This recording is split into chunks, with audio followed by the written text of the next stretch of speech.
Nah, modul penerimaan negara ini nyambung ke bank teller, bank e-banking dan tentang P2. Ya, jadi DJPB di MPN-nya itu di tengah kira-kira ya, dan bisa berhubungan nanti ke bank-bank yang menerima uang, bisa langsung dari MPN. Nah, konfigurasinya kira-kira ada sistem billing pertama ya. Sistem billing merupakan sistem yang memfasilitasi penerbitan kode billing dalam rangka pembayaran atau penyetoran penerimaan negara secara elektronik. Jadi orang akan bayar pajak gitu ya, dia sebelum bayar harus tahu dulu kode billingnya berapa. Nah, berarti dia masuk ke sistem billing dalam MPN ini ya. Sudah itu nanti dapat kode billing baru dia transfer ya, atau bayar gitu ya. Jadi sistem billing menghasilkan data tagihan billing dengan kode billing, yaitu kode identifikasi yang diterbitkan oleh sistem billing atas suatu jenis pembayaran atau setoran yang akan dilakukan wajib pajak, wajib bayar, wajib setor. Nah, jadi nanti kodenya di situ itu beda-beda. Kalau yang bayar pajak dapat di kode satunya angka berapa gitu ya, bayar BTP angka berapa, nanti ada NBP angka berapa. Nah, dikelola oleh biller ya. Jadi yang kayak pre-number ya. Tadi pajak itu dia nyiapin billing untuk banyak calon pembayar kan. Pas calon pembayar akses langsung sudah tersedia ya nomor sampai nomor berapa. Nah, itu maka harus ada yang mengelola ya sesuai dengan jenis penerimaannya. Di DJP pajak, di bea cukai, dan di DJA PNBP. Nah, yang kedua, konfigurasi MPN kedua adalah sistem switching. Ini settlement tadi ya, sesudah dibayar kan uang pembayaran dari bank-bank persepsi yang menerima pembayaran itu harus masuk ke kas negara. Jadi ini switching kan dari bank-bank itu di switch gitu ya, kira-kira ke rekening kas negara, rekening pemerintah. Berdasarkan kode billing, sistem settlement memberikan konfirmasi atas permintaan pembayaran yang disampaikan oleh bank pos persepsi. Jadi kode billing tadi sudah keluar, terus bank pos persepsi menerima pembayaran kan, jadi dia cek ini kode billing ini sudah dibayar ya. Nah, dia konfirmasi dulu kan. Nah, karena sudah diberikan kepada si pembayar, kemudian bank juga memberikan data yang sama, nanti cocok gitu ya. Kalau cocok, MPN ini nanti menerbitkan NPN dan nomor transaksi penerimaan negara ya. Berarti pembayaran si pembayar itu dengan kode bayar tersebut sudah dibandingkan dengan kode billing yang sudah diterbitkan sebelumnya untuk pembayar tersebut. Nah, jadi jangan sampai ada kesalahan kode billing ya pada saat mengirim pembayaran. Selain ke sistem bank, juga dikirim ke sistem billing secara real time. Ya, jadi ke sistem billing tadi juga dikirim NTPN ya, merupakan notifikasi atas terimanya pembayaran di rekening kas negara. Sehingga kode billing yang sudah ada NTPN-nya berarti sudah bisa ditutup ya, yakin sudah selesai, sudah ada pembayaran. Nah, sistem switching mempunyai fungsi menyiapkan interface ke arah sistem settlement. Jadi ini settlementnya belum ya, settlement itu nanti uangnya diserahkan ya dari bank persepsi. Dan dari arah bank pos persepsi serta menyiapkan yang link yang terhubung ke bank pos persepsi. Jadi switching ini baru menyamakan lah gitu ya, menyamakan kode billing ya antara yang dibayarkan oleh pembayar dan yang diterima datanya oleh bank. Nah, kemudian collecting agent ya, adalah sistem pada bank pos yang melayani pembayaran penerimaan negara dalam penetapan penerimaan negara. Nah, lembaga tersebut disebut istilah bank atau pos persepsi. Nah, di MPN ketiga ini ditambah menjadi bank pos persepsi dan lembaga ya, lembaga persepsi lainnya LPR. Nah, ini harus disatukan kan ya, melayani pembayaran penerimaan negara dalam penetapan penerimaan negara ya. Jadi banyak lembaga ini harus buat sistemnya, yaitu sistem collecting agent. Sistem collecting agent mempunyai fungsi menyiapkan interface ke arah sistem settlement. Jadi nanti harus dari sistem collecting agent jadi dikumpulkan yang store melalui mereka gitu ya. Nah, harus ada disiapkan untuk settlement. Settlement itu penyelesaian ya. Penyelesaian artinya mungkin uangnya nanti dikirim gitu ya, memungkinkan berjalan proses transaksi penerimaan negara dengan menggenerate notifikasi transaksi bank NTB ya. Jadi kalau sudah selesai itu ada nomor transaksi bank, mengkredit ke rekening kas negara, otomatis rekening kas negara menerima uang tersebut, menyediakan fasilitas pencetakan bukti penerimaan negara BPN ya. Nah, ini sudah bisa diterbitkan BPN dan pelaporan ke otoritas settlement Kementerian Keuangan. Nah, kalau sudah bukti penerimaan negara keluar berarti sudah settle gitu ya. Otoritas settlement harus memperoleh informasi. Nah, jadi kira-kira prosesnya WP, WB, WS ya, wajib pajak, wajib bayar, wajib store, registrasi kan ya melalui biller, sesuai dengan dapat ini ya, melalui registrasi melalui MPN ini ya. Kemudian nanti dikasih user password, kemudian juga create billing ya, dapat kode billing ya. Nah, kemudian 1, 2, 3, 4, 5-nya akses data kali ya, 5 akses data, 5 store. Jadi sudah dapat kode billing, store kan, store di MPN ini kan ya, data kode billing, store-nya juga di MPN ini kayaknya sih. MPN ini store gitu ya, ada banknya mau pakai bank apa ya, rekeningnya setorkan ke sana, terus uangnya masuk kan ke bank proses itu, nanti bank itu memberikan bukti penerimaan negara. Sebelum ini masuk dulu inquiry ya, jadi sistem switching itu menanyakan ya apa kode billing ini ada gitu kan.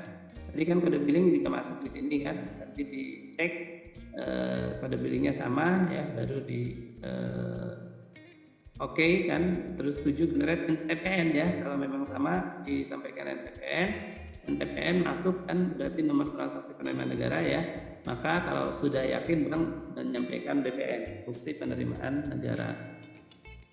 8 BPN, terus udah 9 pelimpahan ya, uangnya baru dilimpahkan ke Bank Indonesia, dari Bank Pos Persepsi ke Bank Indonesia. Kemudian data uang ini di sini kan dapat juga MPN itu data pembayaran ya. Ini direkon ya dengan data dari Bank Indonesia, berapa uang yang masuk dari bank-bank persepsi tadi ya, dan pos persepsi. Baik, selanjutnya. Nah, dulu dari G1 ke G2 permasalahannya billing sistemnya itu masih manual karena kan masing-masing ya. Tadinya kan tadi pajak sendiri, bea cukai sendiri gitu ya. Nah, untuk sudah digabungkan MPN tapi billingnya masih sendiri-sendiri kan sami mawon ya. Tidak otomatis, tidak cepat lah, masih kurang cepat ya. Dia aksesnya satu-satu gitu ya. Layanan over the counter ya, jadi masih melalui resepsionis gitu ya. Tidak melayani seluruh transaksi penerimaan. Ada yang belum bisa gitu ya, single currency ya. Nah, juga hasil akhirnya itu audit oleh BPK disclaimer. Nah, dengan MPN G2 ini sudah banyak yang diperbaiki ya. Nah, tapi masih banyak harapan juga masih belum terpenuhi ya. Harapannya misalnya akuntabilitas, fleksibilitas, dan kecepatan penguasaan kas, ketersediaan layanan tempat terbatas ya, akuntabilitas seluruh data transaksi penerimaan negara, meningkatkan kepercayaan publik dan kesatuan database dan informasi penerimaan negara, yang nanti di G3 bagian sedikit atau banyak sudah bisa terpenuhi ya. Misalnya fleksibilitas ya, nanti kan ada tambahan, tidak cuma tidak cuma bank persepsi, pos persepsi, tapi ada tambahan lembaga persepsi lainnya. Apa manfaat ya dari MPN G2? Bagi wajib pajak, online fleksibel, kemudian dalam proses billing, kerahasiaan data. bagi bank, pos, persepsi sebagai collecting agent tidak lagi melakukan handling yang banyak atas pelaksanaan MPN. Relatif jadi lebih simpel. Penatasan penerimaan negara akan dilakukan secara terpusat pemanfaatan berbagai channel pembayaran. Bagi pajak, DJA, DJPB selaku yang bertanggung jawab atas penerimaan negara sesuai jenisnya tadi, ada minimalisasi kesalahan input ya. Informasi pembayaran tagihan dapat diperoleh dengan cepat dan akurat, dapat mengolah dan menjanjikan data setoran sesuai kebutuhan. Nah, terakhir bagi DJPB yang memiliki aplikasi MPN G2 tadi ya, ini masih G2, ada 3 manfaat kira-kira. Penatausan penerimaan MPN secara terpusat ya, tidak lagi harus satu, penggunaan jasa switcher dalam pengembangan dan pengelolaan MPN, dan terakhir ini ketutup, penghematan terhadap biaya operasional yang harus ditanggung oleh pemerintah atas apa? Atas pelaksanaan MPN ya, ini ya. Kode billing tadi yang saya sampaikan ya. Kode billing ini angka awal ada 123 untuk billing DJP, terus 789 untuk billing DJA, dan 456 untuk billing DJT ya. Kemudian 15 digit semuanya ya. Jadi 15 digit ini, tapi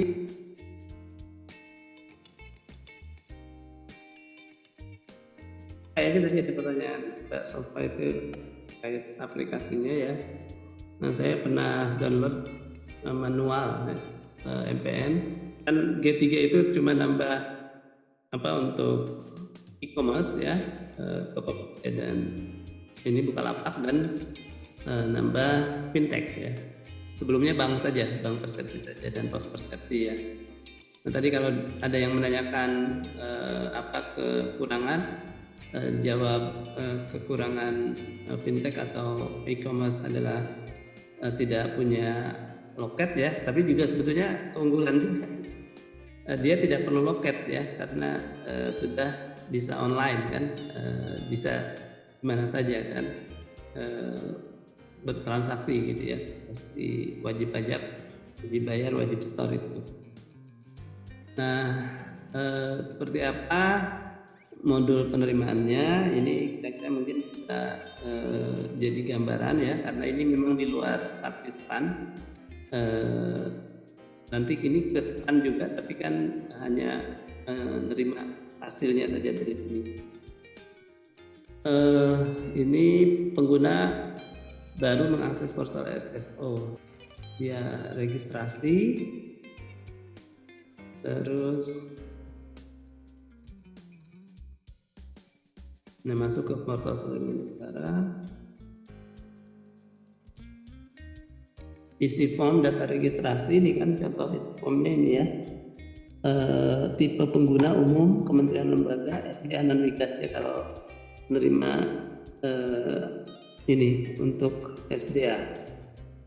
Jenis NWP, WP, NPWP, wajib bayar, nama wajib bayar, provinsi, kabupaten, kota, peserta.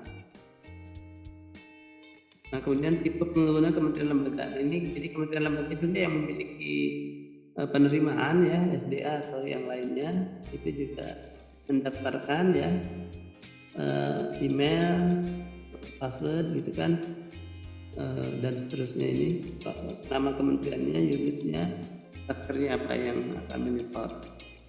Nah, kalau SDA non migas ini juga disebutkan unit, satker, nama badan usaha, NPWP badan usaha, alamat badan usaha, ini tambahannya ya. Dia berarti mungkin badan usaha yang menyetorkan nanti ya ke pemerintah ya, bagian dari SD ini, penerimaan non migas.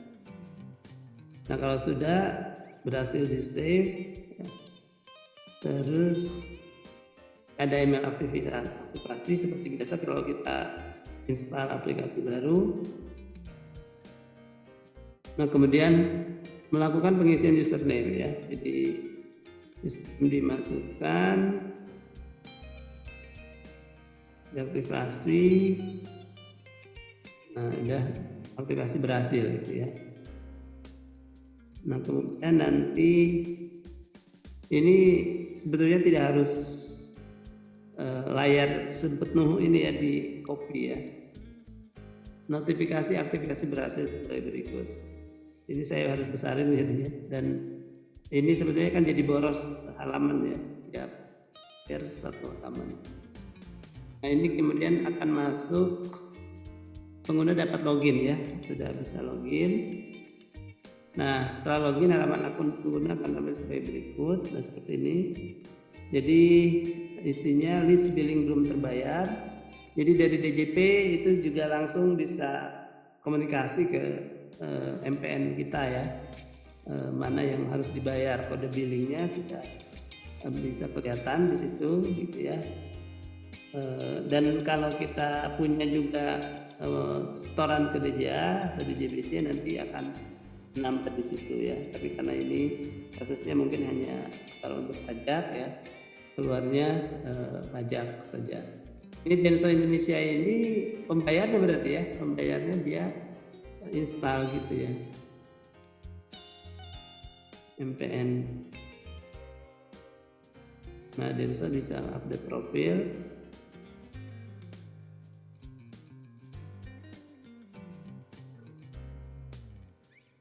Biller DJA untuk membuat billing DJA. Berarti ini nggak langsung ya, berarti dari pajak itu kita yang input ya. DJA juga, DJP membuat billing DJP, DJA membuat billing DJA. Berarti kita terima billing sih nggak langsung lewat sini berarti ya. Mungkin lewat surat tetapan pajak begitu ya. Nah terus tagihan, terus kita input di sini. Nah DJA fungsional ini yang PNBP ya, PNBP fungsional. Untuk satker kayaknya yang kementerian lembaga yang memiliki PNBP fungsional itu masuk di sini.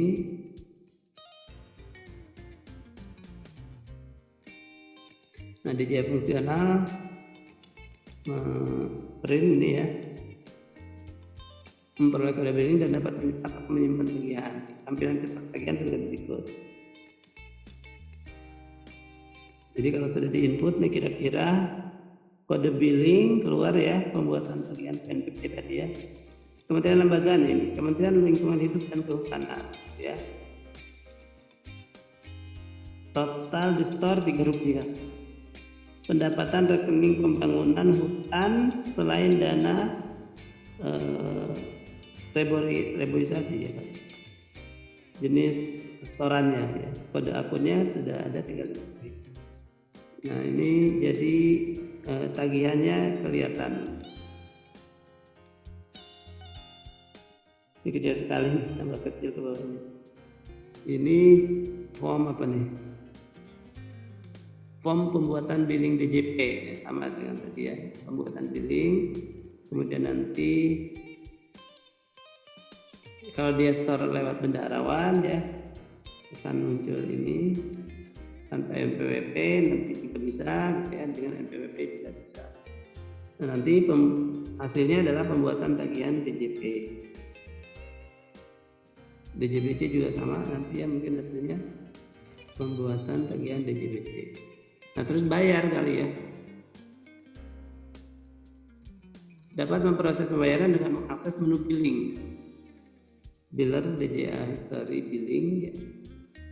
Belum terbayar, nah ini berarti harus di action detail. Nah ini tinggal bayar pakai apa gitu ya, FI BRI berarti akan keluar B. Jadi semacam ini ya, belanja online gitu ya, tapi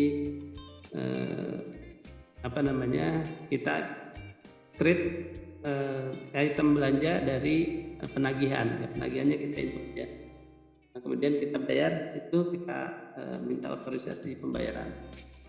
Kira-kira seperti itu ya. Jadi ini integrasi ke data pajak, data bea cukai ya, data PNBP gitu ya. Sehingga kita bisa membuat tagihan dan kemudian membayar ya, di situ. membayar langsung juga ke data bank ya. Dan kira-kira seperti itu.